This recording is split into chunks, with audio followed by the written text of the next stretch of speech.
The first thing people noticed was not the darkness in the sky.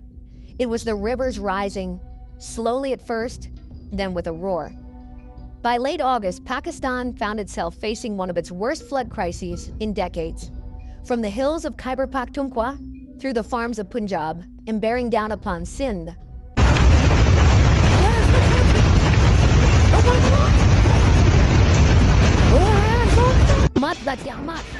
Ya Allah khair, ya Allah khair, ya Allah khair. Ya Bismillah. Hone rakim la ilaha illallah Muhammad Rasulullah. Ya Pak Parwardigar, ya Allah. Ya Allah, ya Allah khair, ya Allah khair, ya Allah khair. Lani mein hara ko. Ai mein na kai motari.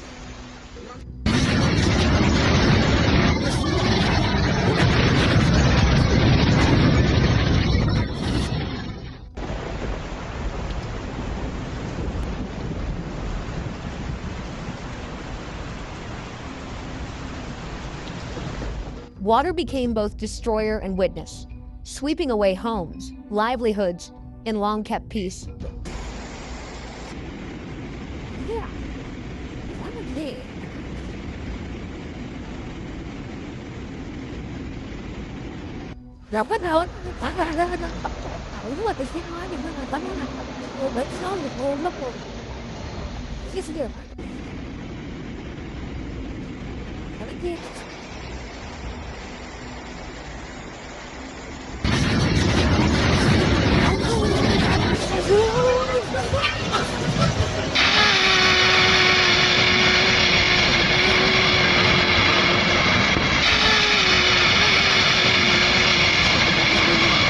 It began in the north. Heavy pre-monsoon rains turned hill slopes into fatal slides. Flash floods and landslides struck Khyber Pakhtunkhwa. Roads vanished. Bridges were ripped apart. Villages perched on mountain slopes were swallowed in darkness. More than 320 people lost their lives in those early waves, many cut off from rescue or relief for hours. At least 1,676 buildings were damaged across the province, including 562 completely destroyed, leaving families without homes and shelter. What you get here, everyone?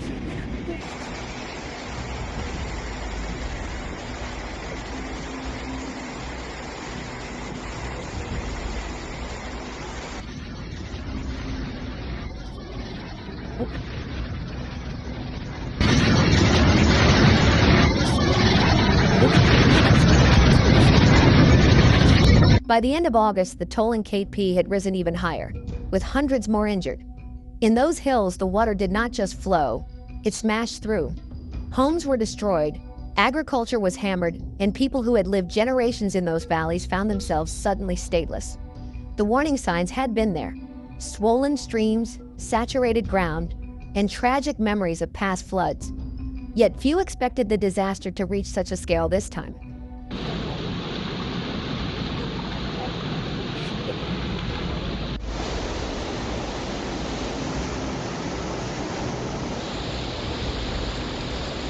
But you get here, everyone.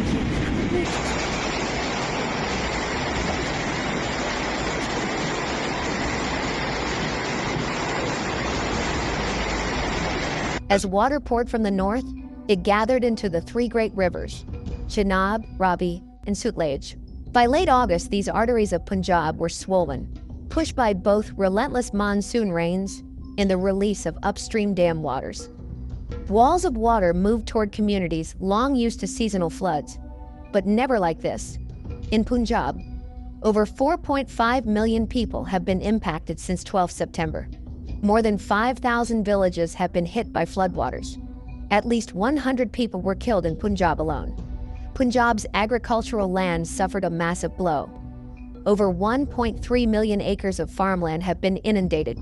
In the worst-hit southern parts, Multan, Muzaffargarh, Jalalpur Pirwala, Alipur, Bahawalpur, whole villages found themselves islands of mud and water. What you get here, everyone?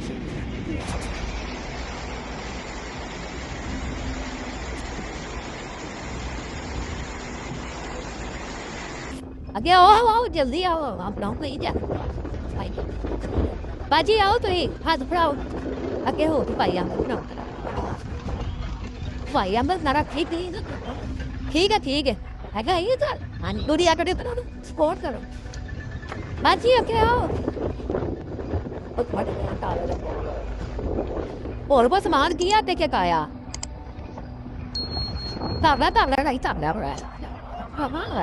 Rescue boats became lifelines.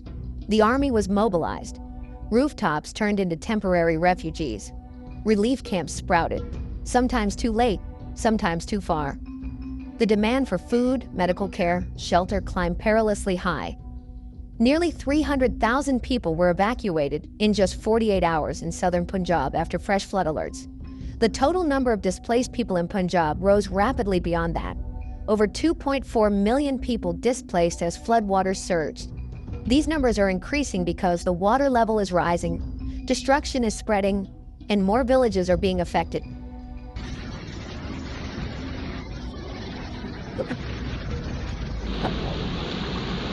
Push your period.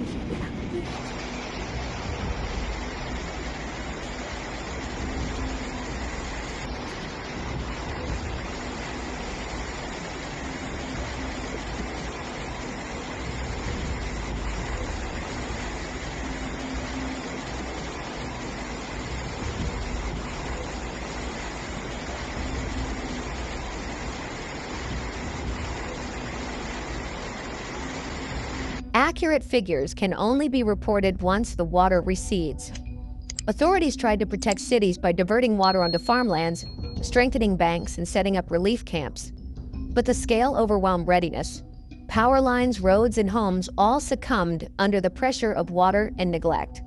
But amid chaos, the people of Pakistan did not just suffer, they acted. Villages in Punjab raised mud embankments to deflect water. Families loaded animals onto higher ground. Neighbors shared food, shelter, and medicine. Local volunteers used every available boat, tractor, or raft to rescue those trapped. And when official aid was delayed, communities banded together, often becoming first responders themselves. But questions echoed. Why are floodplains still populated? Why were warnings not acted upon? And why do the poorest always seem to pay the highest price? People ask not just, why me, but why always?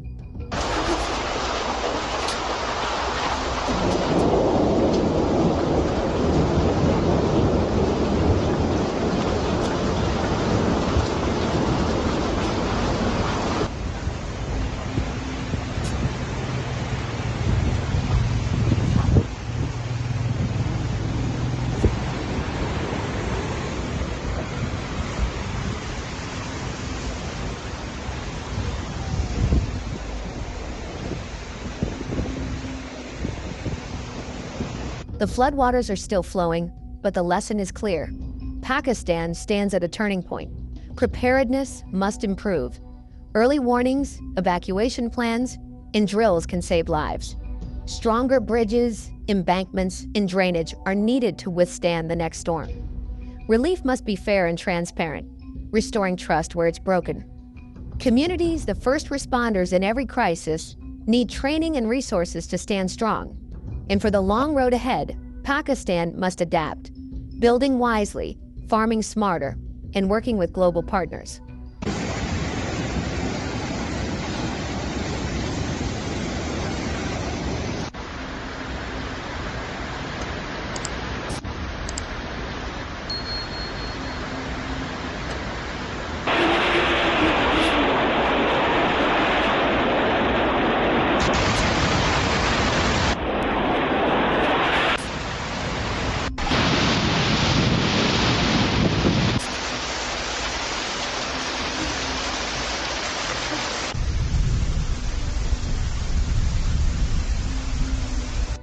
The waters will recede, but will the lessons remain?